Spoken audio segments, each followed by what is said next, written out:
In terms the gold per minute, laging lamang ang 14S. World ay mapupunta pa sa kamay ng 14S. Kompleto pa naman ang Mabini Esports para dumipensa.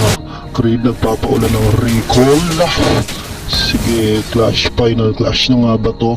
O tatapusin na ng 14S. Nahihirapan silang mag-vision habang si Genji na lang ay mag-vision sa mid. Grabe ang vision na ginagawa ni Genji dito. Mr. Gummy Bear ay mag-iisa habang ang purple ay masisecured na. Nakulusan din pinapunit ni Odex. Instant kill dito para kay Odex. Apat na lang ang didepensa sa Mabini Esports. Habang si Shanks ay tumatayo na lang, passive ay sumabog na nga rin. Medyo mahirapan sila pumesto. Naku, Creed palit sa jungler.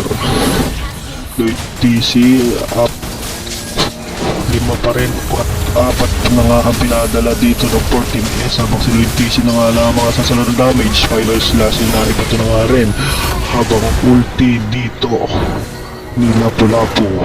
Tunay na bayani ngayon habang si Luzante ngayon pinupunit lang ni Sir Gummy Bear. Double kill.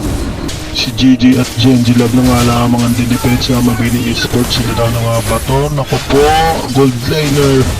At ang gold laner ngayon ng Mabini Esports ay tutumba sa kamay ni Mr. Gummy Bear. Habang Odex Starlock na nga lamang dito. At ang win streak ay magtutuloy-tuloy sa 14S.